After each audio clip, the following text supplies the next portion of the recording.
ಯಾರಾದ್ರೂ ಕೂಡ ದಯಮಾಡಿ ಕಾರ್ ಕೀ ಯಾರಾದ್ರೂ ಮಿಸ್ ಮಾಡ್ಕೊಂಡಿದ್ರಿ ಅಂತಂದ್ರೆ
ಹೌದಾ?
ಪರಿಸರ ದಿನಾಚರಣೆಯ ಶುಭಾಶಯಗಳನ್ನು ನಮಗೆ ಕೋರುವುದರ ಮೂಲಕ ಇವತ್ತು ಗ್ರೀನ್ ಕರ್ನಾಟಕ ಅಸೋಸಿಯೇಷನ್ ಮತ್ತು ವಿ ಕೇರ್ ಫೌಂಡೇಶನ್ ಮತ್ತು ವಸುಂಧರಾ ಫೌಂಡೇಶನ್ ಒಂದು ಸಂಯುಕ್ತ ಆಶ್ರಯದಲ್ಲಿ ರನ್ ಫಾರ್ ನೇಚರ್ ಅನ್ನುವಂತಹ ಬಹಳ ಅರ್ಥಪೂರ್ಣವಾದಂತಹ ಕಾರ್ಯಕ್ರಮ ತಾವು ಆಯೋಜನೆ ಮಾಡಿದಿರಿ. ಈ ಕಾರ್ಯಕ್ರಮದಲ್ಲಿ ಉಪಸ್ಥಿತರಿರುವಂತಹ ನಮ್ಮ HDMC ಕಾರ್ಪೊರೇಟರ್ ಆದಂತಹ ವೀಣಾ ಭಾರದ್ವಾಡ್ ಅವರೇ ಮತ್ತು ನಮ್ಮ ಆತ್ಮೀಯರಾದಂಥ SC ಶೆಟ್ಟರ್ ಅವರೇ, ಅದೇ ರೀತಿಯಾಗಿ ಆತ್ಮೀಯರು ಸಮತಾ ಸಂಸ್ಥೆಯ ಚೇರ್ಮನ್ ರಾದಂತಹ ಗೋವಿಂದ್ ಜೋಶಿ ಅವರೇ, ಅದೇ ರೀತಿಯಾಗಿ ಪರಿಸರ ಪ್ರೇಮಿಗಳಾದಂತಹ ಶಿವಾನಂದ್ ಕಾವಳೆ ಅವರೇ ಮತ್ತು ಪ್ರಗತಿಪರ ರೈತರಾದಂತಹ ಶ್ರೀಮತಿ ಕವಿತಾ ಮಿಶ್ರಾ ಅವರೇ, ವೇದಿಕೆ ಮೇಲಿದಂತ ಎಲ್ಲ ಗಣ್ಯಮಾನ್ಯರೇ, ಆತ್ಮೀಯರಾದಂತಹ ಚನ್ನು ಹೊಸ್ಮನಿ ಅವರೇ, ಇಲ್ಲಿ ಸೇರಿದಂತ ನನ್ನ ಎಲ್ಲ ಪರಿಸರ ಪ್ರೇಮಿಗಳೇ, ಬಹುಶಃ ನಾನು ನಿರೀಕ್ಷೆ ಕೂಡ ಮಾಡಿರಲಿಲ್ಲ ಒಂದು NGO ಇಷ್ಟು ದೊಡ್ಡ ಮಟ್ಟದಲ್ಲಿ ಪರಿಸರದ ಬಗ್ಗೆ ಜಾಗೃತಿ ಮೂಡಿಸುವಂತಹ ಕೆಲಸ, ಒಂದು ಸರ್ಕಾರ ಮಾಡುವಂತಹ ಕೆಲಸ ನಿಮ್ಮ ಫೌಂಡೇಶನ್ ವತಿಯಿಂದ ಆಗ್ತಾ ಇದೆ ಅನ್ನುವಂಥದ್ದು ಬಹಳ ನಿಜಕ್ಕೂ ಬಹಳಷ್ಟು ಸಂತೋಷದ ವಿಷಯ. ಇವತ್ತು ಥಿಂಕ್ ಗ್ರೀನ್ ಲಿವ್ ಗ್ರೀನ್ ಅನ್ನುವಂತಹ ದೇಹ ವಾಕ್ಯದೊಂದಿಗೆ ನಾವೆಲ್ಲ ಕೂಡ ನಮ್ಮ ಬದುಕನ್ನು ರೂಪಿಸಿಕೊಳ್ಬೇಕಾಗಿದೆ. ಬಹುಶಃ ಪರಿಸರದ ಬಗ್ಗೆ ಜಾಗೃತಿ ಮೂಡಿಸುವಂತ ಕೆಲಸ ಇವತ್ತು ನಿನ್ನೆದಲ್ಲ. 1972 ನಲ್ಲಿ ವಿಶ್ವಸಂಸ್ಥೆಯ ಮೂಲಕ ವಿಶ್ವ ಪರಿಸರ ದಿನಾಚರಣೆಯನ್ನು ಆಚರಣೆ ಮಾಡುವುದರ ಮೂಲಕ ಜನರಲ್ಲಿ ಈ ಪರಿಸರವನ್ನು, ಪ್ರಕೃತಿಯನ್ನು ನಾವು ಕಾಪಾಡಿಕೊಳ್ಬೇಕು, ಉಳಿಸಿ ಬೆಳೆಸ್ಕೊಳ್ಬೇಕು ಅನ್ನುವಂತಹದ್ದು ಇವತ್ತು ನಿನ್ನೆ ಮೊನ್ನೆದಲ್ಲ. ಇದು ಸುಮಾರು 150 ರಾಷ್ಟ್ರಗಳು ಕೂಡ ಪ್ರಾಮಾಣಿಕವಾಗಿ ಸತತವಾಗಿ ಈ ಒಂದು ಪರಿಸರದ ಬಗ್ಗೆ, ಅದನ್ನು ಕಾಪಾಡಲಿಕ್ಕೆ, ಪ್ರಕೃತಿಯನ್ನು ಉಳಿಸ್ಕೊಳ್ಳಲಿಕ್ಕೆ ಪ್ರಾಮಾಣಿಕವಾದಂತ ಪ್ರಯತ್ನ ಬಹುಶಃ 1972 ನಲ್ಲಿ ಸ್ಟಾಕ್ಹೋಮ್ ಅನ್ನುವಂಥ ಸಮ್ಮೇಳನದ ಮೂಲಕ ಈ ಒಂದು ಏನು ಹೆಜ್ಜೆ ಪ್ರಾರಂಭ ಮಾಡಿದ್ರು. ಅದೇ ರೀತಿಯಾಗಿ ಬೇರೆ ಬೇರೆ ಒಂದು ಇವತ್ತು ಏನು ಪ್ಲಾಸ್ಟಿಕ್ ಮುಕ್ತ 2025 ಪ್ಲಾಸ್ಟಿಕ್ ಮುಕ್ತ ಅನ್ನುವಂತ ಒಂದು ವಿಷನ್ ಇಟ್ಕೊಂಡು ಏನು ಕೆಲಸ ಮಾಡ್ತಾ ಇದ್ದಾರೆ. ಅದೇ ರೀತಿ 1973 ಕೂಡ ಅಲ್ಲಿ ಕೂಡ ಒಂದು ಕಾನ್ಸೆಪ್ಟ್ ಇಟ್ಕೊಂಡು ಅಲ್ಲಿಂದ ಪ್ರಾರಂಭ ಆಯ್ತು. 73 ಇಂದ ಅಂದಿನಿಂದ ಇಲ್ಲಿವರೆಗೂ ಕೂಡ ಈ ಹೋರಾಟ ನಡೀತಾ ಇದೆ. ಇವತ್ತು ನಾವೆಲ್ಲ ಜಾಗೃತಿ ಮೂಡಿಸಬೇಕಾಗಿದೆ. ಬರೇ ನಾವು ಇವತ್ತು ಹೇಳ್ತಾ ಇದ್ರು ಕೆಲವರು ಪ್ರಾಸ್ತಾವಿಕವಾಗಿ ಮಾತಾಡುವಾಗ, ಇವತ್ತು ನೀವೆಲ್ಲ ಸಸಿ ತೆಗೆದುಕೊಂಡು ಹೋಗ್ತೀರಿ, ಇವತ್ತು ಬಹಳ ದೊಡ್ಡದಾಗಿ ನೀರು ಹಾಕಿಬಿಟ್ಟು ಇವತ್ತು ಆದ್ಮೇಲೆ ಅಲ್ಲಿಗೆ ಮುಗೀತು ಅನ್ನುವಂಥದ್ದಲ್ಲ ನಮ್ಮ ಕರ್ತವ್ಯ. ಅದನ್ನ ಬೆಳೆಸಿ ಪೋಷಿಸುವಂತಹ ಕೆಲಸ ನಾವೆಲ್ಲ ಕೂಡ ಪ್ರಾಮಾಣಿಕವಾಗಿ ಮಾಡಬೇಕಾಗಿದೆ. ಇವತ್ತು ಅನೇಕ ಸಮಸ್ಯೆಗಳನ್ನು ನಾವು ಎದುರಿಸ್ತಾ ಇದ್ದೀವಿ. ಇವತ್ತು ಗ್ಲೋಬಲ್ ವಾರ್ಮಿಂಗ್, ಈ ಜಾಗತಿಕ ತಾಪಮಾನ ಏರಿಕೆ ಆಗ್ತಾ ಇರುವುದು ಬಹುಶಃ ಬಹಳ ದೊಡ್ಡ ಪ್ರಕೃತಿಯಲ್ಲಿ ಬಹಳ ದೊಡ್ಡ ಬದಲಾವಣೆಯನ್ನು ಕಾಣ್ತಾ ಇದ್ದೀವಿ. ಸಮುದ್ರ ಮಟ್ಟದ ಏರಿಕೆ ಆಗುವಂಥದ್ದು, ತಾಪಮಾನದ ಬದಲಾವಣೆಗಳು, ಇವೆಲ್ಲ ಮುಂದಿನ ದಿನಗಳಲ್ಲಿ ನಾವು ಈ ಭೂಮಿ ಮೇಲೆ ಒಳ್ಳೆ ರೀತಿಯಲ್ಲಿ ಜೀವನ ನಡೆಸಬೇಕಾದ್ರೆ ಇದ್ರ ಬಗ್ಗೆ ಈಗಾಗಲೇ ಚಿಂತನೆ ಮಾಡಬೇಕು. ಬಹುಶಃ ದೇವರು ಬಹಳ ಸುಂದರವಾದಂತಹ ಒಂದು ಪ್ರಕೃತಿಯನ್ನು ಕೊಟ್ಟಿದ್ದಾನೆ ನಮಗೆ. ಒಳ್ಳೆಯ ಶುದ್ಧವಾದಂತಹ ಗಾಳಿಯನ್ನು ಕೊಟ್ಟಿದ್ದಾನೆ, ಒಂದು ಒಳ್ಳೆಯ ನೀರನ್ನು ಕೊಟ್ಟಿದ್ದಾನೆ, ಪ್ರಕೃತಿಯಲ್ಲಿ ಆರೋಗ್ಯಕರವಾದಂತಹ ಆಹಾರವನ್ನು ಕೊಟ್ಟಿದ್ದಾನೆ. ಬಹುಶಃ ಇವನ್ನೆಲ್ಲ ಕೂಡ ನಾವು ಬಳಸಿಕೊಂಡು ಅದನ್ನು ಉಳಿಸಿಕೊಳ್ಳುವಂತ ಕೆಲಸ ನಾವು ಮಾಡಬೇಕಾಗಿದೆ. ಆದ್ರೆ ನಾವೆಲ್ಲೋ ಒಂದ್ ಕಡೆ ಬಹಳ ದುರಾಸೆಯಿಂದ ನಾವು ಎಲ್ಲೋ ಒಂದ್ ಕಡೆ ನೇಚರ್ಗೆ ವಿರುದ್ಧವಾಗಿ ನಮ್ಮ ಜೀವನವನ್ನು ನಡೆಸ್ತಾ ಇದ್ದೀವಿ. ಆ ನಿಟ್ಟಿನಲ್ಲಿ ಇವತ್ತು ಬಹಳ ದಿನ ನಾವು ಇವತ್ತೆಲ್ಲ ನೋಡ್ತಾ ಇದ್ದೀವಿ, ಮಳೆಗಾಲದಲ್ಲಿ ಮಳೆ ಆಗ್ತಾ ಇಲ್ಲ, ಬಿಸಿಲುಗಾಲದಲ್ಲಿ ಬಿಸಿಲಿಲ್ಲ. ಈ ಯಾವ ಕಾಲಮಾನ ಅನ್ನುವಂಥದ್ದು ನಾವು ಊಹಿಸ್ಲಿಕ್ಕೆ ಆಗೋದಿಲ್ಲ. ಅಂತಹ ಬದಲಾವಣೆಗಳು ಬಹಳ, ಇದು ಮುಂದೆ ಬಹಳ ನಮಗೆ ಬಹಳ ದೊಡ್ಡ ಸವಾಲನ್ನು ಎದುರಿಸಬೇಕಾಗ್ತದೆ. ಆ ನಿಟ್ಟಿನಲ್ಲಿ ಇವತ್ತು ಏನು ಏರ್ ಪೊಲ್ಯೂಷನ್ ಅನ್ನುವಂಥದ್ದು, ಈ ಗ್ಲೋಬಲ್ ವಾರ್ಮಿಂಗ್ ಅನ್ನುವಂಥದ್ದು, ಆಮೇಲೆ ಈ ಫುಡ್ ಅಡಲ್ಟ್ರೇಷನ್ ಕೂಡ ಬಹಳ ದೊಡ್ಡ ಸವಾಲುಗಳು ನಮ್ಮ ಮುಂದಿದೆ. ತೋರದೆ ಹೊಲದಲ್ಲಿ ಕೃಷಿ ಮಾಡುವುದು ಅನಿವಾರ್ಯವಾಯಿತು. ಕಲ್ಲುಗಳೇ ತುಂಬಿದ 22 ಎಕರೆ ಬರಡು ಹೊಲದಲ್ಲಿ ದುಡಿಮೆ ಶುರು ಮಾಡಿದರು. 12 ಬೋರು ಹೊಡೆಸಿದರೂ ನೀರು ಸಿಗಲಿಲ್ಲ. ಇಂತಹ ಎಲ್ಲ ಅನಿವಾರ್ಯತೆಗಳೊಡನೆ ಕೂಡ ಇವರು ಕೃಷಿಯಲ್ಲಿ ಸಾಧನೆಯನ್ನ ಗೈದಿದ್ದಾರೆ. ನಂತರ ದಾಳಿಂಬೆ ಬೇಸಾಯ ಶುರು ಮಾಡಿ ಮೊದಲ ಬೆಳೆಯಲ್ಲಿ 6 ಲಕ್ಷ ಆದಾಯ ಕೈ ಸೇರಿತು. ನೌಕರಿಗಿಂತಲೂ ಹೆಚ್ಚು ವರಮಾನ ಕೃಷಿಯಲ್ಲಿದೆ. ಇನ್ನು ಇದೇ ಪ್ರೋತ್ಸಾಹದೊಂದಿಗೆ 2ನೇ ಬೆಳೆಯಲ್ಲಿ 18 ಲಕ್ಷ, 6ನೇ ಬೆಳೆಯಲ್ಲಿ 23 ಲಕ್ಷ, ನಂತರ 50 ಲಕ್ಷ ಆದಾಯವನ್ನ ಗಳಿಸಿದರು. ನಂತರ ಆದಾಯದ ಜೊತೆಗೆ ಸಾಲದ ಮೊತ್ತವು ಏರುತ್ತಾ ಹೋಯಿತು. ಕೆಲವು ಕಡೆಯಿಂದ ದಾಳಿಂಬೆಗಳು ರಿಜೆಕ್ಟ್ ಕೂಡ ಆದವು. ಭಾರಿ ನಷ್ಟ ಅನುಭವಿಸಿದರು. ಜಾರಿ ಕೆಳಗೆ ಬಿದ್ದ ಇವರು ಆತ್ಮಹತ್ಯೆಗೂ ಸಹ ಪ್ರಯತ್ನಿಸಿದರು. ಆದರೆ ಪತಿ ಇವರ ಕೈ ಹಿಡಿದು ಪ್ರೋತ್ಸಾಹ ನೀಡಿ ಜೊತೆಗೆ ನಿಂತರು. ನಂತರ ಇವರು ಋತುಮಾನ ಬೆಳೆ ಅನುಸರಿಸಿದರು. ಶ್ರೀಗಂಧ ಕೃಷಿ ಆರಂಭಿಸಿದರು. ಕೋಟ್ಯಾಧಿಪತಿಗಳಾಗುವ ಶಕ್ತಿ ಶ್ರೀಗಂಧಕ್ಕಿದೆ. ಈಗ ಆರೋಗ್ಯವಂತ ಸಸಿಗಳನ್ನ ದೇಶದೆಲ್ಲೆಡೆ ಸಾಗಿಸುತ್ತಿದ್ದಾರೆ. ಇವರು ಶ್ರೀಗಂಧ, ಮಾವು, ಪೇರು, ಕರಿಬೇವು, ಸೀಬೆ, ನೇರಳೆ ಬೆಳೆಯುವ ಜೊತೆಗೆ ಕುರಿ ಹಾಗೂ ಕೋಳಿ ಸಾಕಾಣಿಕೆಯನ್ನ ಕೂಡ ಮಾಡುತ್ತಿದ್ದಾರೆ. ಇವರ ಈ ಸಾಧನೆಯನ್ನ ಗುರುತಿಸಿ 4 ರಾಷ್ಟ್ರ ಪ್ರಶಸ್ತಿ, 1 ಅಂತಾರಾಷ್ಟ್ರೀಯ ಪ್ರಶಸ್ತಿ ಹಾಗೂ 16 ರಾಜ್ಯ ಪ್ರಶಸ್ತಿ ಜೊತೆಗೆ ಲೆಕ್ಕ ಸಿಗದಷ್ಟು ಸ್ಥಳೀಯ ಪ್ರಶಸ್ತಿಗಳು ಇವರಿಗೆ ದೊರಕಿವೆ. ಇವರ ಪ್ರಕಾರ ತೋಟಗಾರಿಕೆ, ಅರಣ್ಯ ಕೃಷಿ ಮಾಡಿದರೆ ನಿಜಕ್ಕೂ ಗೆಲುವು ಸಾಧ್ಯ. ಇಂತಹ ಮಹಾನ್ ವ್ಯಕ್ತಿತ್ವ ನಮ್ಮ ಜೊತೆಗೆ ಇರುವುದೇ ನಮ್ಮ ಸೌಭಾಗ್ಯ. ಮತ್ತೊಮ್ಮೆ ನಿಮಗೆ ಕಾರ್ಯಕ್ರಮಕ್ಕೆ ಸ್ವಾಗತ ಸುಸ್ವಾಗತ ಮಾಡಿ ಸಸಿಯನ್ನ ನೀಡುವ ಮೂಲಕ ಕಾರ್ಯಕ್ರಮಕ್ಕೆ ಸ್ವಾಗತಿಸೋಣ.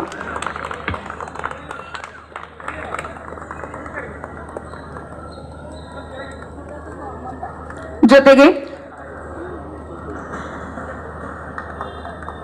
ಇಂದಿನ ನಮ್ಮ ಸ್ಪಾನ್ಸರ್ಸ್ ಗಳು ನಮ್ಮ ಕಾರ್ಯಕ್ರಮಕ್ಕೆ ಜೊತೆಯಾಗಿ ನಿಂತಿದ್ದಾರೆ. ಸೊ ಎಲ್ಲ ಸ್ಪಾನ್ಸರ್ಸ್ ಗಳಿಗೂ ಕಾರ್ಯಕ್ರಮಕ್ಕೆ ಸ್ವಾಗತ ಸುಸ್ವಾಗತ. ಹಾಗೆ ಎಲ್ಲ ಪತ್ರಕರ್ತರು, ಮಾಧ್ಯಮದವರು, ಪೊಲೀಸ್ ಡಿಪಾರ್ಟ್ಮೆಂಟ್ ಅವರು ತಮ್ಮೆಲ್ಲರಿಗೂ ಕಾರ್ಯಕ್ರಮಕ್ಕೆ ಸ್ವಾಗತ. ಹಾಗೆ ಇಂದಿನ ಕಾರ್ಯಕ್ರಮದ ರೂವಾರಿಗಳು 3 ಸಂಘಟನೆಗಳು. ಹುಬ್ಬಳ್ಳಿಯ ಗ್ರೀನ್ ಮ್ಯಾನ್ ಎಂದೇ ಪ್ರಖ್ಯಾತಿಯಾಗಿರುವ ಗ್ರೀನ್ ಕರ್ನಾಟಕ ಅಸೋಸಿಯೇಷನ್ ನ ಅಧ್ಯಕ್ಷರು ಶ್ರೀ ಚನ್ನು ಹೊಸಮನಿ ಹಾಗೂ ಅವರ ಸದಸ್ಯರಿಗೆ ಕಾರ್ಯಕ್ರಮಕ್ಕೆ ಸ್ವಾಗತ ಸುಸ್ವಾಗತ. ಸಸಿಯನ್ನ ನೀಡುವ ಮೂಲಕ ಅವರನ್ನ ಕಾರ್ಯಕ್ರಮಕ್ಕೆ ಸ್ವಾಗತಿಸೋಣ.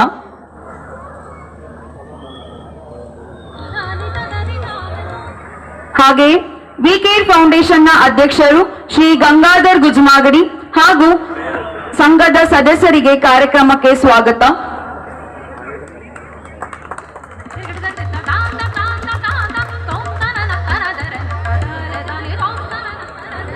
ವಸುಂಧರಾ ಫೌಂಡೇಶನ್ ನ ಅಧ್ಯಕ್ಷರು ಶ್ರೀ ಮೇಘರಾಜ್ ಹಾಗೂ ಅವರ ಸದಸ್ಯರಿಗೂ ಕಾರ್ಯಕ್ರಮಕ್ಕೆ ಸ್ವಾಗತ. I would also like to welcome all our coordinators who are working off the stage. ಇಂದಿನ ಕಾರ್ಯಕ್ರಮದ ಮುಖ್ಯ ಭಾಗ ತಾವೆಲ್ಲರೂ. ಇಷ್ಟು ಮಟ್ಟದಲ್ಲಿ ನಮ್ಮ ಜೊತೆಗೆ ಸೇರಿ ನಮ್ಮನ್ನ ಪ್ರೋತ್ಸಾಹಿಸಿದ ಪ್ರತಿಯೊಬ್ಬರಿಗೂ ಕಾರ್ಯಕ್ರಮಕ್ಕೆ ಸ್ವಾಗತ ಸುಸ್ವಾಗತ. Thank you.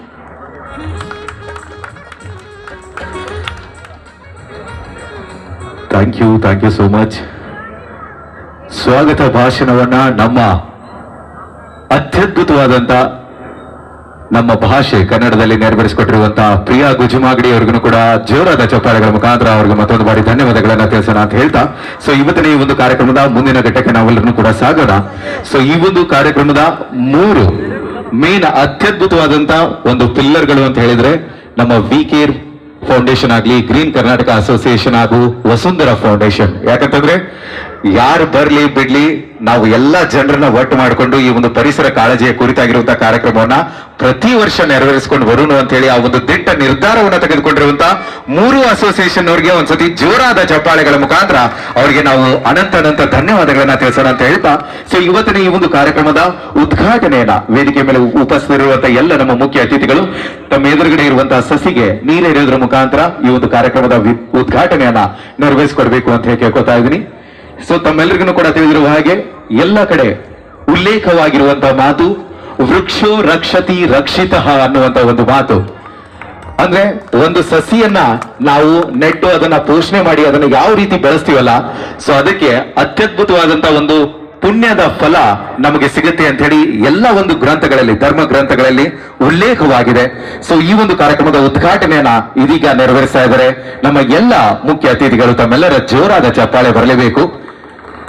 ಮತ್ತೊಂದು ಬಾರಿ ತಮ್ಮೆಲ್ಲರಿಗೂ ಕೂಡ ಧನ್ಯವಾದಗಳನ್ನ ತಿಳಿಸ್ತಾ, ಇವತ್ತಿನ ಈ ಒಂದು ಕಾರ್ಯಕ್ರಮದ ಉದ್ದೇಶವನ್ನ ಸೊ ಪ್ರತಿ ವರ್ಷನೂ ಕೂಡ ನಡೆಸ್ಕೊಂಡು ಬರಾತೀವಿ. ನೀವು ಬರ್ತೀರಿ, ಟಿ ಶರ್ಟ್ ಹಾಕೋತೀರಿ, 3K ಒಳಗೆ ಹೋಗ್ತೀರಿ, 5K ಒಳಗೆ ಹೋಗ್ತೀರಿ, ಬಂದು ನಾಷ್ಟ ಮಾಡ್ತೀರಿ, ಒಂದು ಗಿಡ ಹಸ್ಕೋತೀರಿ, ಮನೆಗೆ ಹೋಗ್ತೀರಿ. ಅದ್ರ ಮುಂದೆ ಏನು ಅನ್ನೋದರ ಕುರಿತಾಗಿ ಈ ಒಂದು ರನ್ ಫಾರ್ ನೇಚರ್ 3.0 ನಡೆದು ಬಂದಂತ ಹಾದಿ ಹಾಗೂ ಮುಂದೆ ಯಾವ ರೀತಿ ಸಾಗ್ತೈತಿ ಅನ್ನುವಂತ ಕುರಿತಾಗಿರುವಂತಹ ಮಾಹಿತಿಯನ್ನ ನೀಡಕಂತ ಹೇಳಿ ನಮ್ಮ ನಿಮ್ಮೆಲ್ಲರ ನೆಚ್ಚಿನ ಆತ್ಮೀಯರಾಗಿರುವಂತಹ ಶ್ರೀಯುತ ಚನ್ನು ಹೊಸ್ಮಣಿ ಅವರನ್ನ ವೇದಿಕೆ ಮೇಲೆ ಬರಮಾಡಿಕೊಳ್ಳೋಣ. ಈ ಒಂದು ಕಾರ್ಯಕ್ರಮದ ಉದ್ದೇಶವನ್ನ ತಿಳಿಸಕಂತೇಳಿ ಪ್ರೀತಿಪೂರ್ವಕವಾದಂತಹ ಚಪ್ಪಾಳೆಗಳ ಮುಖಾಂತರ ಬರಮಾಡಿಕೊಳ್ಳೋಣ ಶ್ರೀಯುತ ಚನ್ನು ಹೊಸ್ಮಣಿ ಅವರು. Good morning.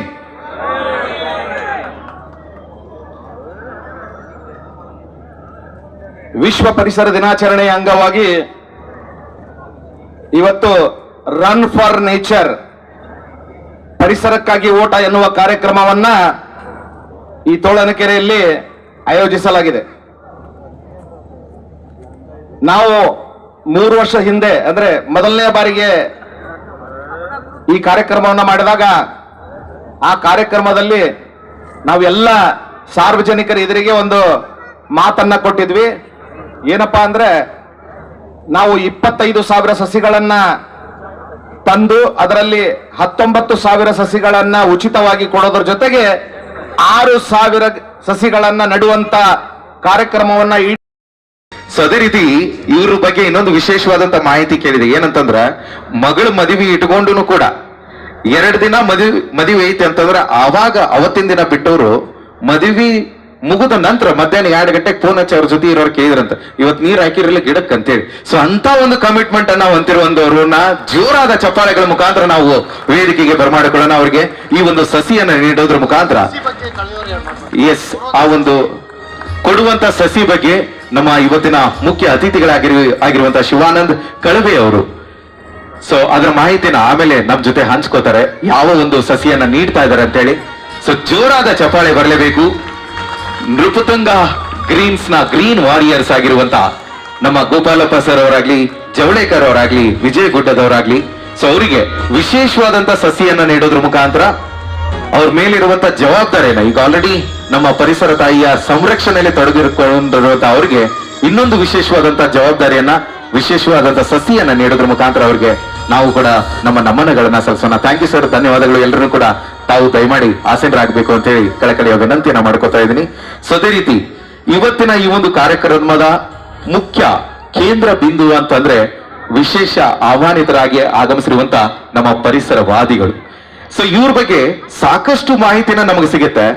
ಬಟ್ ನನಗೆ ನೆನಪಿರೋ ಹಾಗೆ 1801ನೇ ಇಸ್ವಿಯೊಳಗ ಈಸ್ಟ್ ಇಂಡಿಯಾ ಕಂಪನಿದವರು ಒಂದು ಆರ್ಡರ್ ಮಾಡ್ತಾರಂತ ಸರ್, ಈ ಒಂದು ಉತ್ತರ ಕನ್ನಡ ಜಿಲ್ಲೆಯೊಳಗ ಇರುವಂತ ಪರಿಸರದ ಕುರಿತಾಗಿ ನೀವು ಒಂದು ಸರ್ವೆ ಮಾಡ್ಕೊಂಡು ಬರ್ರಿ ಅಂತ ಹೇಳಿ. ಸೊ ಅವರ ಹೆಸರು ಡಾಕ್ಟರ್ ಫ್ರಾನ್ಸಿಸ್ ಬುಕಾನನ್ ಅಂತ ಹೇಳಿ 1801ನೇ ಇಸ್ವಿಯೊಳಗ. ಸೊ ಆವಾಗ ಅವ್ರು ತಿರುಗಾಡಿ ಅಡ್ಡಾಡಿ ಬಂದಂತ ಹಾದಿಯೊಳಗ ಸರಿಯಾಗಿ 200 ವರ್ಷಗಳ ನಂತರ 2001ನೇ ಇಸ್ವಿಯೊಳಗ ಸನ್ಮಾನ್ಯ ಶ್ರೀ ಶಿವಾನಂದ ಕಳವೆ ಅವರು ಅದೇ ಒಂದು ಹಾದಿಯೊಳಗೆ ಅಡ್ಡಾಡಿ ಯಾವ ರೀತಿಯಾದಂತ ಪರಿಸರದಲ್ಲಿ ಬದಲಾವಣೆ ಆಗೈತಿ ಅನ್ನೋದರ ಜೊತೆಗೆ ಈ ಒಂದು ಕಳವೆಯ ಮುಖಾಂತರ ನೀರು ಇಂಗಿಸುವಂತ ಒಂದು ಅತ್ಯದ್ಭುತವಾದಂತ ಕಾಯಕ ಕಲ್ಪವನ್ನ ನೆರವೇರಿಸಿಕೊಟ್ಟಿರುವಂತ ಕಾಯಕ ಯೋಗಿ, ಪರಿಸರವಾದಿ, ಮಾನ್ಯ ಕರ್ನಾಟಕ ಸರ್ಕಾರದಿಂದ ರಾಜ್ಯ ಪ್ರಶಸ್ತಿಯನ್ನು ಕೂಡ ಪಡ್ಕೊಂಡಿರುವಂತ ಪರಿಸರದ ಸಾಹಿತಿ ಅಂತ ಹೇಳಿ ಹೇಳ್ಕೊಂಡ್ರೆ ತಪ್ಪಾಗಂಗಿಲ್ಲ. ಸೊ ಅಂತ ಅತ್ಯದ್ಭುತವಾದಂತ ಒಬ್ಬ ಮುಖ್ಯ ಸಾಧಕರನ್ನ ಇವತ್ತು ಈ ಒಂದು ವೇದಿಕೆಗೆ ಕರೆತಂದಿರುವಂತ ನಮ್ಮ 3 ಫೌಂಡೇಶನ್ ಅವರಿಗೆ ಮತ್ತೊಂದು ಬಾರಿ ಧನ್ಯವಾದಗಳನ್ನ ತಿಳಿಸ್ತಾ ಇವತ್ತಿನ ಕಾರ್ಯಕ್ರಮದ ವಿಶೇಷ ಆಹ್ವಾನಿತರಾಗಿರುವಂತಹ ಶ್ರೀಯುತ ಶಿವಾನಂದ್ ಕಳವೆ ಅವರು ಇವತ್ತಿನ ಕಾರ್ಯಕ್ರಮವನ್ನು ಉದ್ದೇಶಿಸಿ ತಮ್ಮ ಅನಿಸಿಕೆಗಳನ್ನ ನಮ್ಮ ಜೊತೆ ಹಂಚ್ಕೋಬೇಕು ಅಂತ ಕೇಳ್ಕೊತಾ ಇದ್ದೀನಿ. ತಮ್ಮೆಲ್ಲರ ಪ್ರೀತಿಪೂರ್ವಕವಾದಂತಹ ಚಪ್ಪಾಳೆಗಳ ಮುಖಾಂತರ ವೇದಿಕೆಗೆ ಬರಮಾಡಿಕೊಳ್ಳೋಣ ಸನ್ಮಾನ್ಯ ಶ್ರೀ ಶಿವಾನಂದ್ ಕಳವೆ ಅವರು. Hello hello security.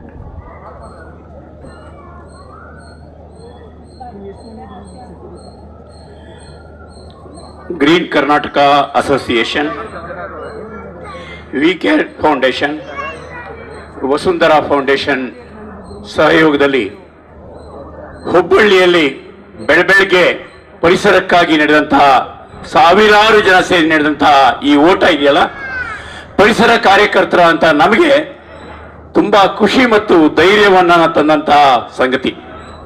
ಅನೇಕ ಸಂದರ್ಭದಲ್ಲಿ ನಾವು ಸಸ್ಯಗಳಲ್ಲಿ ಹೇಳ್ತೀವಿ ಎಂಡೇಂಜರ್ಡ್ ಸ್ಪೀಸೀಸ್ ಅಂತ, ಇನ್ನೇ ವಿನಾಶದಂಚಿನಲ್ಲಿ. ಇವತ್ತು ಪರಿಸರ ಸಂರಕ್ಷಣೆಯೂ ಕೂಡ ಅಂಥದ್ದೊಂದು ಆತಂಕ ಎದುರಾದಂತಹ ಹೊತ್ತಿನಲ್ಲಿ ನಗರದ ವಾಸಿಗಳಾದಂತಹ ಅನೇಕರು ನಮ್ಮ ಪರಿಸರದ ಕುರಿತಾಗಿ ಕಾಳಜಿಯನ್ನು ವ್ಯಕ್ತಪಡಿಸಿದ್ದಕ್ಕಾಗಿ ಈ ಸಂಘಟನೆಗಳು ಕಾರ್ಯಕರ್ತರು ಭಾಗವಹಿಸಿದ ತಮಗೆಲ್ಲೂ ಕೂಡ ಕೃತಜ್ಞತೆಯನ್ನು ವ್ಯಕ್ತಪಡಿಸ್ತೀನಿ. ಈಗಷ್ಟೇ ಒಂದು ಸಸಿ ಕೊಟ್ಟಿದ್ದೀವಿ. ಆ ಕೊಟ್ಟ ಸಸಿಯ ಬಗ್ಗೆ ಹೇಳಿ ನನ್ನ ಮುಖ್ಯ ವಿಚಾರವನ್ನು ಹೇಳ್ಬಿಡ್ತೀನಿ. ನನ್ನ ಆಫ್ರಿಕಾದಲ್ಲಿರುವ ನಮ್ಮ ಭಾರತೀಯ ಮಿತ್ರನೊಬ್ಬ ಕೆಲವು ಸಸಿಗಳನ್ನ ಈ ಒಂದು 5 ವರ್ಷಗಳಿಂದ ಕರೋನಾ ಇದ್ದ ಕಾಲದಲ್ಲಿ ತಂದುಕೊಟ್ಟ. ಫಂಗಸ್ ಕಾರಣಕ್ಕೆ ಅದು ಸತ್ತೋಯ್ತು. ಆಮೇಲೆ ಕೆಲವು ಬೀಜಗಳನ್ನು ತಂದುಕೊಟ್ಟ. ಆ ಬೀಜಗಳಿಂದ ಒಂದು 300 ಸಸಿಗಳಾದವು ಸರ್. ಆ 300 ಸಸಿಗಳಲ್ಲಿ ಒಂದು ಸಸಿ ಇವತ್ತು ನಿಮ್ಮೂರಿಗೆ ಬಂದಿದೆ. ಅದು ಕರ್ನಾಟಕದ ಬೇರೆ ಬೇರೆ ಕಡೆ ಕೂಡ ಹೋಗ್ತಾ ಇದೆ, ಗುಜರಾತಿಗೆ ಕೂಡ ಹೋಗ್ತಾ ಇದೆ. ಏನಪ್ಪಾ ಅಂದ್ರೆ, ಈ ಭೂಮಿಯ ಮೇಲೆ ಬದುಕಿ ಉಳಿದಿರುವ ಅತ್ಯಂತ ಹಳೆಯ ಮರಗಳಲ್ಲಿ 5,500 ವರ್ಷಗಳ ಹಿಂದಿನ ಆಫ್ರಿಕಾದ ಬ್ಯಾಬಬ್ ಟ್ರೀ ಒಂದು. ಅಲ್ಲಿರುವ 10 ಮರಗಳ ವಯಸ್ಸು ಹೆಚ್ಚು ಕಡಿಮೆ 5,000 ವರ್ಷ ದಾಟಿಬಿಟ್ಟಿದೆ. ಸವಣೂರಲ್ಲಿ ಒಂದು ಮರ ಇರೋದು ಗೊತ್ತಿದೆ ನಮಗೆ. ಅದರ ಒಂದು ಸಸಿಯನ್ನ, ಅದೇ ಜಾತಿಯ ಮರದ ಒಂದು ಸಸಿಯನ್ನ ಇಲ್ಲಿ ಕೊಟ್ಟಿದ್ದೀವಿ. ಮೊನ್ನೆ ಅಷ್ಟೇ ಧಾರವಾಡದಲ್ಲಿ ಸುಧಾಮೂರ್ತಿ ಅವರು ಇನ್ನೊಂದು ಸಸಿಯನ್ನ ಅಲ್ಲಿ ನಾಟಿ ಮಾಡಿದ್ದಾರೆ. ಯಾಕೆ ಇದನ್ನ ಹೇಳ್ತೀನಿ ಅಂದ್ರೆ, ನಾವು 60, 70, 80, 100 ವರ್ಷ ಬದುಕೋರು 5,000 ವರ್ಷಗಳ ಕಾಲ ಬದುಕುವ ಮರದ ಎಡಗಡೆ ಎಷ್ಟು ಚಿಕ್ಕವರಾಗಿ ಕಾಣಬಹುದು ಯೋಚನೆ ಮಾಡ್ರಿ. ತುಂಬಾ ಚಿಕ್ಕವರಾಗಿ ಕಾಣ್ತೀವಿ. ಆದ್ರೆ ಕಳೆದ ಕೆಲವು ವರ್ಷಗಳಲ್ಲಿ ಈ ಭೂಮಿಯನ್ನೇ ನಾವು ಕೈ ತಗೊಂಡು ಏನೆಲ್ಲ ಅವಾಂತರ ಮಾಡಿದೀವಿ ಅನ್ನೋದರ ಪ್ರತಿಫಲಗಳು ನಮ್ಮ ಎದುರುಗಡೆ ಇದೆ. ಶಾಸಕರು ಮಾತಾಡುವಾಗ ಹೇಳಿದ್ರು, ನಗರಗಳಲ್ಲಿ ಉಸಿರಾಡುವ ಗಾಳಿಗೆ ಸಮಸ್ಯೆ ಇದೆ, ಕೆರೆಗಳ ನೀರಿನ ಮಾಲಿನ್ಯ ಆಗ್ತಾ ಇದೆ, ಶಬ್ದ ಮಾಲಿನ್ಯ ಆಗ್ತಾ ಇದೆ. ಏನೆಲ್ಲ ಮಾಲಿನ್ಯಗಳಿದೆಯೋ ಅದಕ್ಕೆ ಮಾದರಿಯಾಗಿ ನಾವು ನಗರಗಳನ್ನು ಬೆಳೆಸ್ತಾ ಹೋಗ್ಬಿಟ್ಟಿದ್ದೀವಿ. ಇಂಥ ಹೊತ್ತಿನಲ್ಲಿ ನಮ್ಮ ಕೈಯೊಳಗೆ ಏನಿದೆ ಅಂದ್ರೆ, ನಮ್ದು ಡಿಗ್ರಿ ಇದೆ, ಪದವಿ ಇದೆ, ಪುರಸ್ಕಾರ ಎಲ್ಲದೂ ಇದೆ. ನಾವೆಲ್ಲ ಓದ್ದವರಾಗ್ಬಿಟ್ಟಿದ್ದೀವಿ. ಕಳೆದ 50 ವರ್ಷಗಳಲ್ಲಿ ಸಾಕ್ಷರತೆಯಲ್ಲಿ ತುಂಬಾ ಎತ್ತರಕ್ಕೆ ಹೋಗ್ಬಿಟ್ಟಿದ್ದೀವಿ. ಆದ್ರೆ ಪರಿಸರ ಸಾಕ್ಷರತೆಯಲ್ಲಿ ತುಂಬಾ ವೀಕ್ ಆಗಿದ್ದೀವಿ. ಅದರ ಪ್ರತಿಫಲವೇ ನಮಗೆ ಅನೇಕ ಅವಾರ್ಡ್ಗಳು ಸಿಗ್ತಾ ಇದೆ. ಕೊರೋನಾ ಬಂದಾಗ ಏನಾಯ್ತು ಅಂತ ನೋಡಿದೀವಿ. ಒಳ್ಳೆ ಗಾಳಿ ಬೇಕು ಅಂತ ಒಂದ್ ದಿವಸಕ್ಕೆ 3 ಸಿಲಿಂಡರ್ ಬೇಕು, ಆಕ್ಸಿಜನ್ ಸಿಲಿಂಡರ್. ಅದಕ್ಕೆ 800 ರೂಪಾಯಿ ಪ್ರಕಾರ ಹೋದ್ರೆ ಎಷ್ಟು ಬೇಕು ಒಂದು ಒಳ್ಳೆ ಗಾಳಿಗೆ ಅಂತ ಆಸ್ಪತ್ರೆಯಲ್ಲಿ ಬಿಲ್ ನೋಡಿ ನಮಗೆ ಒಳ್ಳೆ ಗಾಳಿಯ ಬೆಲೆ ಗೊತ್ತಾಗಿದೆ. ನಮ್ಮ ಸುತ್ತಮುತ್ತ ಇರೋ ಮರಗಳನ್ನ ನಾವು ಮಾತಾಡಿಸ್ತಿಲ್ಲ, ಕೆರೆಗಳನ್ನು ನೋಡಿಲ್ಲ, ಗುಡ್ಡೆಗಳನ್ನು ಕಲ್ತಿಲ್ಲ. ದೂರದ ಎಲ್ಲ ಕಾಲೇಜುಗಳಿಂದ ಎಲ್ಲ ಶಿಕ್ಷಣವನ್ನು ನಾವು ಪಡೆದಿದ್ದೀವಿ. ಮೊದಲಾಗಬೇಕಾದಂಥ ಕೆಲಸ ನಾವೆಲ್ಲ ಮರದ ಬಳಿ ಹೋಗ್ಬೇಕು ಅನ್ನೋದು. ಇವತ್ತು ಅತ್ಯಂತ ಖುಷಿಯ ಸಂಗತಿ ಅಂದ್ರೆ, ಎಲ್ಲರ ಮನೆಗೂ ಒಂದೊಂದು ಮಾವಿನ ಸಸಿ ಕೊಡ್ತಾ ಇದ್ದೀನಿ ಅಂತ. ಸರ್, ಆ ಮಾವಿನ ಸಸಿ ಒಂದು ಇದಿದೆ, ಹಣ್ಣು ಕೊಡುತ್ತೆ, ನಾವು ಪೂಜೆ ಮಾಡುವಾಗ ಮಾವಿನ ತೋರಣ ಕಟ್ತೀವಿ, ಎಲ್ಲವೂ ಸರಿ. ಆದ್ರೆ ನಮ್ಮಲ್ಲಿ ಒಂದು ಪದ್ಧತಿ ಇದೆ, ಉತ್ತರಾಭದ್ರ ನಕ್ಷತ್ರದಲ್ಲಿ ಮಾವು ಬರುತ್ತೆ. ಭಾರತೀಯ ಪರಂಪರೆಯಲ್ಲಿ ಪ್ರತಿ ಮರಕ್ಕೂ ಒಂದು ಸಂಬಂಧ ಇದೆ, ಸಸ್ಯ ಸಂಬಂಧ ಅಂತ ಹೇಳ್ತೀವಿ. ಕತೆ ತುಂಬಾ ಚೆನ್ನಾಗಿದೆ. ಕೆಲವರು ಮಕ್ಕಳಿರೋ ಕಾರಣಕ್ಕಾಗಿ ಆ ಕತೆ ಹೇಳ್ಬೇಕು ನಾನು. ಒಮ್ಮೆ ದೇವತೆಗಳೆಲ್ಲ ಮೇಲ್ಗಡೆ ಇದ್ರಂತೆ. ರಾತ್ರಿ ಬೆಳದಿಂಗಳು ಭೂಮಿಗೆ ಬಿತ್ತು, ಭೂಮಿ ಬಯಲಾಗಿತ್ತು, ಏನೂ ಇರಲಿಲ್ಲ. ಆ ಮಕ್ಕಳಿಗೆ ಆಸಕ್ತಿ ಅಲ್ಲ, ನಾ ಆಟ ಆಡೋಕಲ್ಲಿ ಹೋಗ್ತೀವಿ, ಭೂಮಿಗೆ ಹೋಗಿ ಆಟ ಆಡ್ಕೊ ಬರ್ತೀವಿ ಅಂತ ದೇವತೆಗಳ ಮಕ್ಕಳು ಕೇಳಿದ್ರಂತೆ. ಈ ತಾಯಂದಿರಲ್ಲ ಹೋಗಿ, ಆದ್ರೆ ಬೆಳಗಾಗೋದ್ರೆ ವಾಪಸ್ ಬರಬೇಕು ಅಂತ ಕಂಡೀಷನ್ ಹಾಕಿದ್ರು. ಸರಿ, ಹೋಗುವಾಗ ಪರ್ಮಿಷನ್ ಬೇಕಲ್ಲ, ಆಯ್ತು ಬರ್ತೀವಿ ಅಂತ ಮಕ್ಕಳೇನೋ ಇಳಿದು ಬಂದ್ಬಿಟ್ರು. ಆಟ ಆಡ್ತಾ ಭೂಮಿಯಲ್ಲಿ ಮೈ ಮರೆತು ಬಿಟ್ರಂತೆ. ಮೈ ಮರೆತು ಬೆಳಗಾಗೋಯ್ತು. ಆ ಬೆಳಗಾದ ಮೇಲೆ ಏನಾಯ್ತು, ಮಕ್ಕಳಿಗೆ ವಾಪಸ್ ಹೋಗೋಕ್ಕಾಗಿಲ್ಲ. ಆದರೆ ಆ ದೇವತೆಗಳ ಮಕ್ಕಳು ಭೂಮಿಗೆ ಬಂದ್ರಲ್ಲ, ಅವೇ ಮರಗಳಾದವು ಅಂತ ಒಂದು ಮಾತಿದೆ. ಹಾಗಾಗಿ ನಮಗೆ ಕಾಡಲ್ಲಿ ಸೀತೆ ಸಿಗ್ತಾಳೆ, ಲಕ್ಷ್ಮಿ ಸಿಗ್ತಾರೆ, ರಾಮ ಸಿಗ್ತಾರೆ. ಪ್ರತಿಯೊಂದು ದೇವಾನು ದೇವತೆಗಳ ಬಗ್ಗೂ ಕೂಡ ನಮಗಲ್ಲಿ ವೃಕ್ಷಗಳಲ್ಲಿ ಆ ಪಾತ್ರಗಳನ್ನ ನಾವು ನೋಡ್ತೀವಿ. ನಾವು ಕಾಡಿಗೆ ಹೋದ್ರೆ ಎಷ್ಟು ಅದ್ಭುತವಾಗಿದೆ ಅಂತ. ನಾನು ಈ ವನವಾಸಿಗಳ ಬಗ್ಗೆ ಅಧ್ಯಯನ ಮಾಡುವಾಗ ಆಶ್ಚರ್ಯಕರ ಸಂಗತಿ ಒಂದು ಸಿಕ್ತು. ಏನಪ್ಪಾ ಅಂತಂದ್ರೆ, ಅವರ ಪ್ರತಿ ಗುಂಪುಗಳು ಬಳಿ ನಾವೇನ್ ಮನೆತನ ಅಂತ ಹೇಳ್ತೀವಿ, ಅದಕ್ಕೊಂದು ಅದನ್ನೇ ಅಂತ ಅನ್ಕೋತೀವಿ. ಬಟ್ ಅಂತದ್ರೊಳಗ 2100 ಶ್ರೀಗಂಧ ಗಿಡ, 1500 ದಾಳಿಂಬೆ ಗಿಡ, 90 ಮಾವಿನ ಗಿಡ, 300 ನಿಂಬೆ ಹಣ್ಣು ಗಿಡ, 800 ಪೇರ್ಲನ್ನು, ಹಿಂಗ ಹೆಚ್ಚು ಕಡಿಮೆ ಲೆಕ್ಕ ಹಾಕಿದ್ವಿ ಅಂತಂದ್ರ ತಿಂಗಳಿಗೆ 4 ರಿಂದ 5 ಕೋಟಿ ರೂಪಾಯಿ ಬರೀ ಗಿಡದಿಂದ ಬೆಳೆಯುವಂತ ಒಂದು ವ್ಯವಸಾಯನ ಮಾಡಿದಂತ ಮಹಿಳೆ ಅಂತಂದ್ರ ಅದು ಪ್ರಗತಿಪರ ಮಹಿಳೆ ಆದಂತ ನಮ್ಮ ನಿಮ್ಮೆಲ್ಲರ ನೆಚ್ಚಿನ ಶ್ರೀಮತಿ ಕವಿತಾ ಮಿಶ್ರಾ ಅವರು ಈ ಒಂದು ಕಾರ್ಯಕ್ರಮನ ಉದ್ದೇಶಿಸಿ ನಮ್ಮೆಲ್ಲರನ್ನ ಉದ್ದೇಶಿಸಿ ಮಾತಾಡಬೇಕು ಅಂತ ಕೇಳ್ಕೊತಾ ಇದೀವಿ. ಚಪ್ಪಾಳೆ ಬರಲೇಬೇಕು ಶ್ರೀಮತಿ ಕವಿತಾ ಮಿಶ್ರಾ ಅವರಿಗೆ.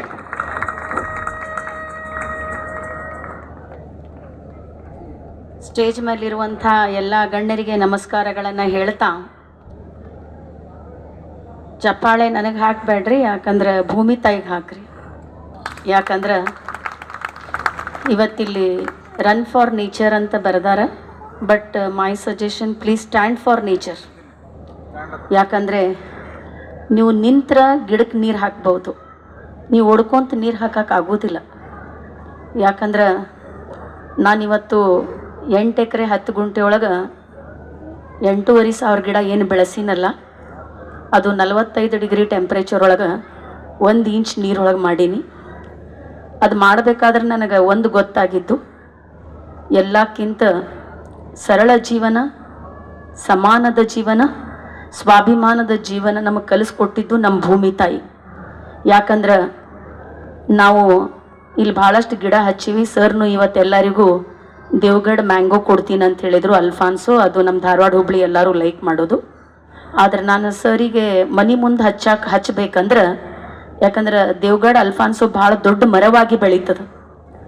ನಾವು ಮ್ಯಾಲಿಂದ ಹಣ್ಣು ಹರಿಬೇಕಾದ್ರೆ ಅದು ಕೆಳಗೆ ಬಿತ್ತಂದ್ರೆ ಕೊಳೆತು ಬಿಡ್ತೈತಿ. ಬಿದ್ದ ಹಣ್ಣು ಯಾವತ್ತೂ ಕೊಳಿತೈತಿ, ನಿಂದ್ರೋದಿಲ್ಲ.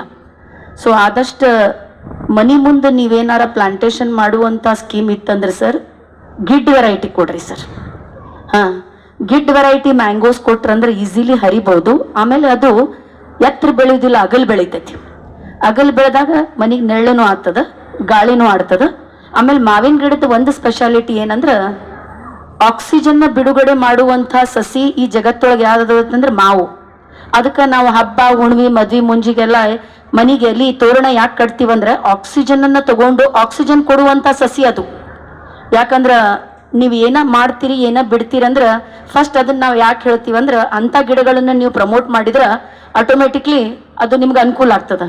ಅದ್ರ ಜೊತೆ ಸರ್ ಏನು ಮಾಡ್ರಿ, ಮುಂದಿನ ಸಲ ನಾನೇ ಕೊಡ್ತೀನಿ ಸರ್ ನಿಮಗೆ 10,000 ಯಾಕೆ 1 ಲಕ್ಷ ಶ್ರೀಗಂಧ ಸಸಿ ರೆಡಿ ಮಾಡಿ ಕೊಡ್ತೀನಿ. ಒಂದೊಂದು ಮನೆ ಮುಂದೆ ಶ್ರೀಗಂಧ ಸಸಿ ಹಾಕಿದ್ರಂದ್ರೆ, because it is parasite, it requires the host. Along with mango you may plant it. Mango ನಿಮ್ಗೆ ಹಣ್ಣು ಕೊಡ್ತೈತಿ, ಆದ್ರೆ ಶ್ರೀಗಂಧ ನಮ್ಮ ಹೆಣ್ಮಕ್ಳಿಗೆ 10 ತೊಲಿ ಬಂಗಾರ ಕೊಡ್ತೈತಿ. ಯಾಕಂದ್ರೆ ಒಂದು ಗಿಡ 12 ರಿಂದ 15 ವರ್ಷಕ್ಕೆ 5 ಲಕ್ಷಕ್ಕೆ ಹೋಗ್ತೈತದ. ಅದಕ್ಕೆ ಅವಾಗ ನೀವೇನ್ ಮಾಡ್ತೀರಿ, ಇದರಿಂದ ನಮ್ಗೆ ಆದಾಯ ಬರ್ತೈತೆ ಅಂದ್ರೆ ನೀವು ಕೇರ್ ಮಾಡ್ಲಿಕ್ಕೆ ಚಾಲು ಮಾಡ್ತೀರಿ. ಮನೆಯಾಗಿನ ಚಾಪುಡಿ ನೀರು ತಂದು ಹಾಕ್ತೀರಿ, ಹುಳಿ ಮಜ್ಗಿ ನೀರು ತಂದು ಹಾಕ್ತೀರಿ. ಹಂಗಾಗಿ ಬಹಳಷ್ಟು ಫಂಗಿಸೈಡ್ನು ನೀವ ರೆಡಿ ಮಾಡ್ಲಿಕ್ಕತ್ತೀರಿ, ಇನ್ಸೆಕ್ಟಿಸೈಡ್ನು ನೀವ ರೆಡಿ ಮಾಡ್ಲಿಕ್ಕತ್ತೀರಿ. ಆಮೇಲೆ ಕಾಂಪೋಸ್ಟ್ನು ನೀವ ರೆಡಿ ಮಾಡಿ ನಿಮ್ ಗಿಡಗಳಿಗೆ ಹಾಕಾಕತ್ತೀರಿ. ಆ ಜವಾಬ್ದಾರಿ ಏನಾದ್ರು ನಿಮ್ ಹೆಣ್ಮಕ್ಳಿಗೆ ಕೊಟ್ರಂದ್ರ ಮುಂದಿನ ಸಲ ಇನ್ನೂ ಒಂದು ಶ್ರೀಗಂಧದ ಗಿಡ ಹೆಚ್ಚಿಗೆ ಕೊಡಂತ ಹೇಳ್ತಾರೆ ಸರ್. ಅವ್ರ ಕ್ಯೂ ಒಳಗೆ ಬಂದು ಫಸ್ಟ್ ಅವರ ನಿಂದಿರ್ತಾರೆ.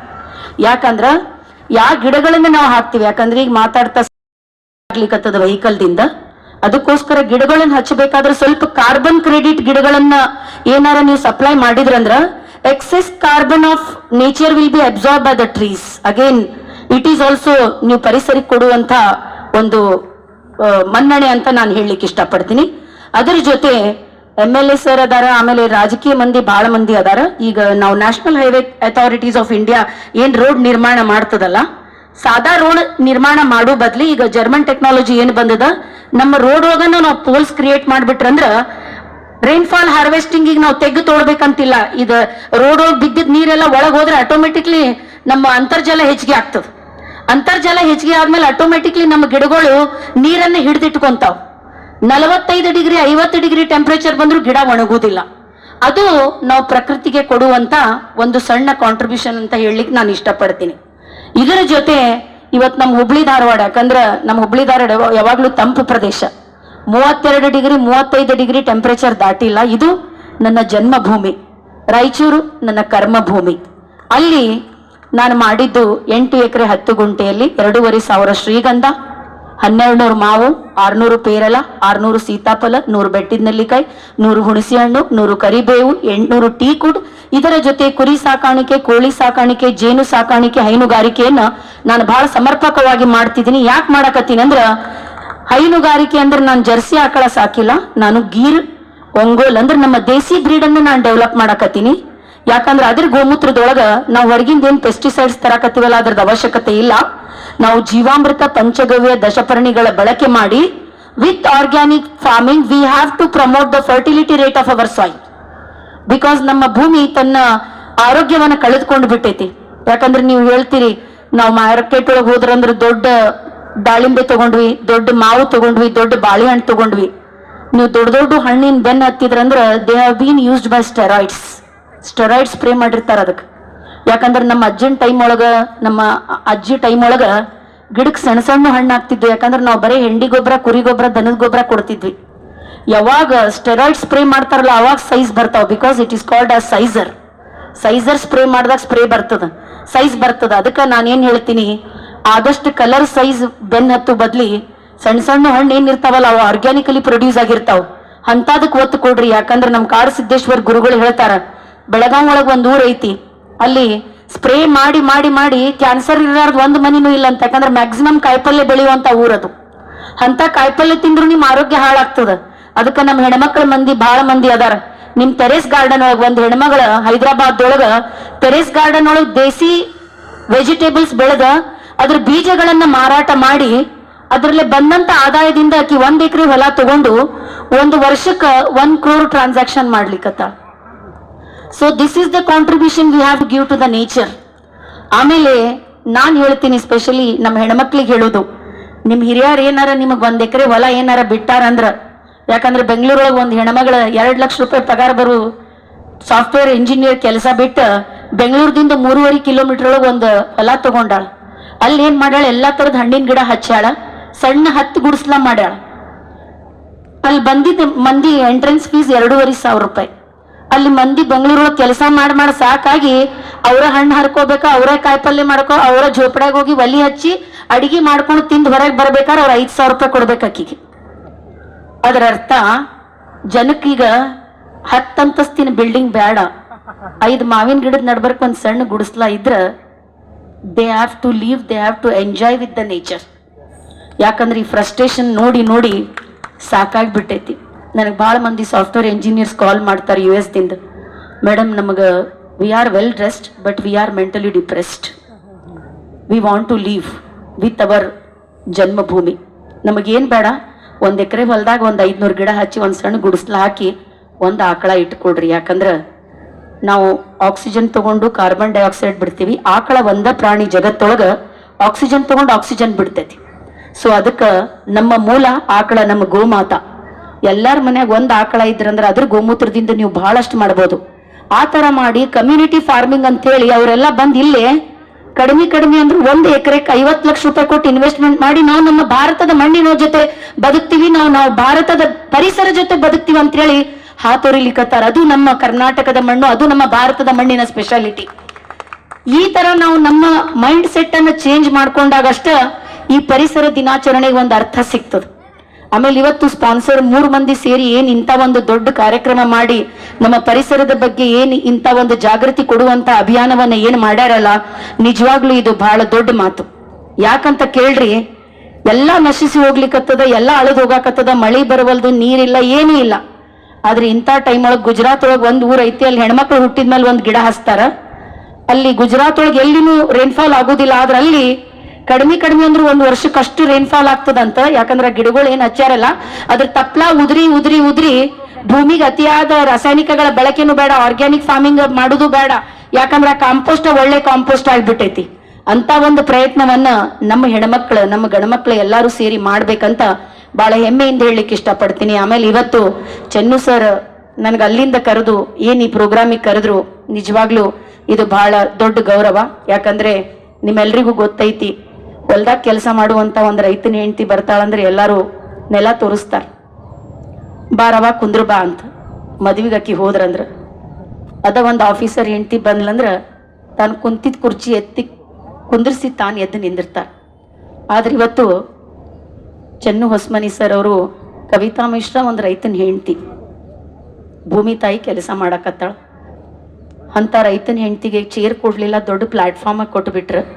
ಇದು ಒಂದು ರೈತನ ಹೆಂಡತಿ ಕೊಟ್ಟಿದ್ದಲ್ಲ, ಕರ್ನಾಟಕದ ಎಲ್ಲ ರೈತರ ಹೆಂಡತಿದವ್ರಿಗೆ ಕೊಟ್ಟಂತ ಗೌರವ ಸರ್ ಇದು. ಒಂದು ಬಸವಣ್ಣನ ವಚನದೊಂದಿಗೆ ನನ್ನ ಮಾತನ್ನ ಮುಗಿಸ್ತೀನಿ. ಯಾಕಂದ್ರೆ ನಾಷ್ಟಾ ಟೈಮ್, ಎಲ್ಲರಿಗೂ ಹಸುವಾಗ್ಯದ. ಬಿಸ್ಲಾಗ ನಿಂತವ್ರು ನಾಷ್ಟ ಮಾಡ್ಕೊಂಡು ಇಲ್ಲಿ ಬರಬೇಡ್ರಿ, ಅಲ್ಲೇ ನಿಂತ ನಾಷ್ಟ ಮಾಡ್ರಿ. ಯಾಕಂದ್ರೆ ಮೊದಲು ಹೊಟ್ಟಿ ತಣ್ಣಗಿರ್ಬೇಕು. ಇವನಾರವ ಇವನಾರವ ಇವನಾರವ ಎಂದೆನಿಸದಿರಯ್ಯ, ಇವ ನಮ್ಮವ ನಮ್ಮವ ನಮ್ಮ ಮನೆಯ ಮಗನೆಂದೆನಿಸಯ್ಯ ಕೂಡಲ ಸಂಗಮ ದೇವ. ನಾನು ರಾಯಚೂರು ಜಿಲ್ಲೆಗೆ ಆದರೂ ಇವನಾರವ ಅಂತ ನೀವು ಹೇಳಲಿಲ್ಲ. ಯಾಕಂದ್ರೆ ನಾ ಮೊದಲು ಹೇಳಿದೆ, ರಾಯಚೂರು ನನ್ನ ಕರ್ಮಭೂಮಿ, ಧಾರವಾಡ ನನ್ನ ಜನ್ಮಭೂಮಿ. ಇವತ್ತು ನನ್ನ ಜನ್ಮಭೂಮಿಯೊಳಗೆ ನನಗೆ ಕರೆದು ಸನ್ಮಾನ ಕೊಟ್ಟು, ಈ ಸನ್ಮಾನ ಒಂದು ಕವಿತಾ ಮಿಶ್ರನಿಗೆ ಕೊಟ್ಟಿದ್ದಲ್ಲ, ಇದು ಕವಿತಾ ಮಿಶ್ರನ ಆತ್ಮಕ್ಕೆ ಕೊಟ್ಟಂಥ ಸನ್ಮಾನ ಅಂತ ಭಾಳ ಹೆಮ್ಮೆಯಿಂದ ಹೇಳಲಿಕ್ಕೆ ಇಷ್ಟಪಡ್ತೀನಿ. ಯಾಕಂದರೆ ನಾನು ಬ್ಯುಸಿ ಶೆಡ್ಯೂಲ್ ಒಳಗೂ ಶೆಟ್ರ್ ಸರ್ ನನಗೆ ಕಾಲ್ ಮಾಡಿ, ಮೇಡಮ್ ನೀವು ಬರಬೇಕಂತ ಪ್ರೋಗ್ರಾಮಿಗೆ ಕರೆದಿದ್ದಕ್ಕೆ ನಾನು ಒಪ್ಕೊಂಡೆ. ಯಾಕಂದ್ರೆ ನಾನು ಆ್ಯಕ್ಚುಲಿ ಛತ್ತೀಸ್ಗಢಗೆ ಹೋಗೋದಿತ್ತು, ಅದನ್ನು ಡ್ರಾಪ್ ಮಾಡಿ ಬಂದೆ. ಯೂಶ್ವಲಿ ನನಗೆ ಪಾಪ ಅಗ್ನಿಹೋತ್ರಕ್ಕೂ ಸರ್ ಕರೆದಿದ್ರು. ಅವತ್ತು ನಮ್ಮ ಅತ್ತೆಯವ್ರಿಗೆ ಹಾರ್ಟ್ ಅಟ್ಯಾಕ್ ಆಯ್ತು ಸರ್, ಹಾಗಾಗಿ ಬರ್ಲಿಕ್ಕೆ ಆಗಲಿಲ್ಲ, ಸಾರಿ ಫಾರ್ ದ್ಯಾಟ್. ನನಗೆ ಶೆಟ್ರ್ ಫ್ಯಾಮ್ಲಿ ಒಂದು ತವ್ರ ಮನಿಗತೆ ಪ್ರತಿಯೊಂದಕ್ಕೂ ಕರೆದು ನಾನು ಹುಟ್ಟಿದ್ದೂರೊಳಗೆ ನನಗೊಂದು ಗೌರವ ಸನ್ಮಾನ ಕೊಟ್ಟಿದ್ದಕ್ಕೆ ನಾನೆಲ್ರಿಗೂ ಮನದಾಳದ ನಮಸ್ಕಾರಗಳನ್ನು ಹೇಳ್ತಾ, ಒಕ್ಕಲಿಲ್ಲದ ಊರು ಮಕ್ಕಳಿಲ್ಲದ ಮನೆ ಲೆಕ್ಕವಿಲ್ಲದ ಬಿಹಾರ, ಈ ಮೂರು ದುಃಖ ಕಾಣೆಂದ ಸರ್ವಜ್ಞ. ಯಾವ್ರೊಳಗೆ ಒಕ್ಕಲಿಗನಿಲ್ಲ ಅಲ್ಲಿ ಲಕ್ಷ್ಮೀನೂ ಇರುವುದಿಲ್ಲ, ಸರಸ್ವತಿನೂ ಇರುವುದಿಲ್ಲ. ಇವತ್ತು ನೀವು ಪರಿಸರಕ್ಕೋಸ್ಕರ ಗಿಡ ನೆಟ್ಟಾಗ ಅದ್ರ ಬಾಜುಕ್ ನಿಂತು ಒಂದು ಸೆಲ್ಫಿ ತಕ್ಕೊಂಡು ಅದನ್ನ ಸ್ಟೇಟಸ್ಸಿಗೆ ಹಾಕ್ತೀರಿ. ಸ್ಟೇಟಸ್ ಬರೀ 5 ನಿಮಿಷ ಇರ್ತದೆ. ನೆಕ್ಸ್ಟ್ ಇಯರ್ ನೀವು ಆ ಗಿಡ ಬೈ ಚಾನ್ಸ್ ಹೋಗಿ ನೋಡಿದಾಗ ಅದು ಇರುವುದಿಲ್ಲ. ಯಾಕಂದ್ರೆ ಗಿಡಕ್ಕೆ ಬೇಕಾಗಿದ್ದು ನಿಮ್ಮ ಸೆಲ್ಫಿ ಸ್ಟೇಟಸ್, ನಿಮ್ಮ ಮೊಬೈಲ್ ಅಲ್ಲ. ಅದಕ್ಕೆ ಬೇಕಾಗಿದ್ದು ನೀರು, ಬಿಸಿಲು, ಗಾಳಿ, ಆಮೇಲೆ ಒಂದು ಸೆಂಟಿಮೆಂಟಲ್ ಟಚ್. ನಾನು ಯಾವಾಗ ನನ್ನ ಗಿಡಗಳಿಗೆ ನೀರು ಹಾಕ್ತೀನಿ, ನಾನು ಮೊದಲೇ ಹೇಳಿದೆ ನನ್ನ ಹೊಲದಾಗ ನೀರಿಲ್ಲ ಅಂತ. ನಾನು ಮುಂಜಾನೆ 5:30 ಎದ್ದೇಳ್ತೀನಿ, ರಾತ್ರಿ 11:00 ಮಕ್ಕೊಂತೀನಿ. ಹೊಲದೊಳಗೆಲ್ಲ 100 ಫೀಟ್ ಲೈಟ್ಸ್ ಎದಕ್ಕೆ ಹಾಕಿನಂದ್ರೆ ಹೆಂಗಾರ ಮಾಡಿ ನನ್ನ ಜೀವ ಇರುತ್ತನ ಆ ಗಿಡಗಳು ಸಾಯಬಾರ್ದಂತ. ಮುಂಜಾನೆ 5:30ಯಿಂದ ನಾ ಗಿಡಗಳಿಗೆ ನೀರು ಹಾಕ್ತೀನಿ, ಕಲ್ಲಾಗ ಗುಡ್ಡಾಗ. ಯಾಕಂದ್ರೆ ನನ್ನ ಹೊಲದಾಗ ನೀರಿಲ್ಲ. ನನಗೆ ಅವು ಒಣಗಾಕತ್ರಂದ್ರೆ ನನ್ನ ಮಕ್ಕಳು ಸಾಯಕತ್ತಾವ ಅನ್ನುವಂಥ ಅನುಭವ ಆಗ್ತದೆ. ಯಾಕಂದ್ರೆ ಅಷ್ಟು ಸೆಂಟಿಮೆಂಟಲ್ ನಾನು ಅವ್ರ ಜೊತೆ ಹೊಂದ್ಕೊಂಡಿನಿ ನಾನು. ಆಮೇಲೆ ಒಂದು ಗಿಡದ ಬಾಜುಕ್ ನಾವು ಹೋದಾಗ ಅದಕ್ಕೆ ಏನು ಡೆಫಿಷಿಯನ್ಸಿ ಐತೆ ಅಂತ ಗೊತ್ತಾಗ್ತದೆ. ನಾನು ಅಡವ್ಯಾಗಿರ್ತೀನಿ, ನನಗೆ ಶೋ ಆಫ್ ಮಾಡಕ್ಕೆ ಮಂದಿ ಇಲ್ಲ, ಮಾತಾಡಕ್ಕೆ ಮಂದಿ ಇಲ್ಲ. ನನ್ನ 8,000 ಗಿಡನ ನನ್ನ ಮಂದಿ ಮಕ್ಕಳು, ನನ್ನ 8,000 ಗಿಡನ ನನ್ನ ಬಂಧು ಬಳಗ, ನನ್ನ 25 ಆಕಳನ್ನ ಮುತ್ತೈದೆಯರು, ನನ್ನ 100 ಕುರಿನೇ ನನ್ನ ಸಂಪತ್ತು, ನನ್ನ 300 ಕೋಳಿನೇ ನನ್ನ ಶಕ್ತಿ. ಆಮೇಲೆ ನನಗೆ AC ರೂಮ್ ಒಳಗೆ ಕುಂತ್ಕೊಂಡು ಪ್ರೋಗ್ರಾಮಿಂಗ್ ಬರೆದಿದ್ದಕ್ಕೆ ಇಲ್ಲಿ ಕರೆದಿಲ್ಲ. ನಾನು ದಿನ ಮುಂಜಾನೆ 5:30 ಎದ್ದು 25-30 ದನ ಕರೆದು ಹೆಂಡಿ ಕಸ ಬಳದು ಒಗಿತೀನಿ, 50 ಕುರಿಗಳನ್ನು ಮೇಯಿಸ್ಕೊಂಡು ಬರ್ತೀನಿ, 300 ಕೋಳಿಗಳಿಗೆ ಕಾಳು ಹಾಕ್ತೀನಿ. ನನ್ನ ಮೆಂಟಾಲಿಟಿಯನ್ನು ಲೇಬರ್ ಮೆಂಟಾಲಿಟಿಗೆ ಸೆಟ್ ಮಾಡಿ ಅವ್ರ ಜೊತೆ ಕುಂತು ಕೆಲಸ ಮಾಡಿ ಮಣ್ಣಿನ ಬಣ್ಣ ನಾ ತಗೊಂಡು ನನ್ನ ಬಣ್ಣ ಮಣ್ಣಿಗೆ ಕೊಟ್ಟಿದ್ದಕ್ಕೆ ನನಗೆ ಈ ಸನ್ಮಾನ ಸಿಕ್ಕಿದ್ದು. ಅದಕ್ಕೆ ಯಾವುದೇ ಕೆಲಸ ಸಣ್ಣದಿರುವುದಿಲ್ಲ, ಯಾವುದೇ ಕೆಲಸ ದೊಡ್ಡದಿರುವುದಿಲ್ಲ. ಯಾವ ಕೆಲಸ ನಿಮಗೆ ಮಂದಿ ಕಡೆ ಬೇಡುವಂಗೆ ಮಾಡ್ತದಲ್ಲ ಅದು ಸಣ್ಣ ಕೆಲಸ. ಇವತ್ತು ವಸುಂಧರೆಗೆ ಸರ್ ಏನು 1 ಲಕ್ಷ ಗಿಡಗಳನ್ನು ಹಚ್ಚಿ ನಮ್ಮ ಹುಬ್ಳಿ ಧಾರವಾಡನ್ನ ಸ್ಟ್ರಾಂಗ್ ಮಾಡ್ಬೇಕಂತ ಮಾಡ್ಯಾರಲ್ಲ, ನಿಜವಾಗ್ಲೂ ಭೂಮಿ ತಾಯಿಗೆ ಹಸಿರು ಇಲ್ಕಲ್ ಸೀರೆ ಹೊತ್ಸಾಕತ್ತೀರಿ ಸರ್. ನೀವು ಭೂಮಿ ತಾಯಿ ಕುಬ್ಸ ಮಾಡಾಕತ್ತೀರಿ ನೀವು. ಯಾಕಂದ್ರೆ ಹಣ್ಣು ಬಂದ ಮೇಲೆ ಅದು ಪ್ರೆಗ್ನೆಂಟ್ ಆಗಿ ಹಣ್ಣುಗಳನ್ನು ಕೊಟ್ಟಾಗ ಒಂದು ಸೀಮಂತ ಕಾರ್ಯಕ್ರಮವನ್ನು ನಾವು ಮಾಡ್ತೀವಿ. ಅದನ್ನೆಲ್ಲ ನೀವು ಮಾಡ್ಲಿಕ್ಕತ್ತೀರಲ್ಲ, ನಿಜವಾಗ್ಲೂ ಇದು ಭೂಮಿ ಅಂದ್ರೆ ಮಹಾ ಇಳೆ. ನಾವು ಮಹಿಳೆ ಅಂದ್ರೆ ಮಹಾ ಇಳೆ. ನಾವು ಭೂಮಿ ತಾಯಿಗತ್ತೆ ವಜ್ಜೆ ಅದೀವಿ, ಆ ಶಕ್ತಿ ನಮ್ಮಲ್ಲಿ ಐತಿ. ಅಂತ ಒಂದು ಪರಿಸರಕ್ಕೆ ನಿಜವಾದ ಅರ್ಥ ಯಾರಾದ್ರೂ ಕೊಡುವರಾದಾರಂದ್ರ ನಮ್ಮ ಹೆಣ್ಮಕ್ಳು, ನಮ್ಮ ಗಂಡ್ಮಕ್ಳು.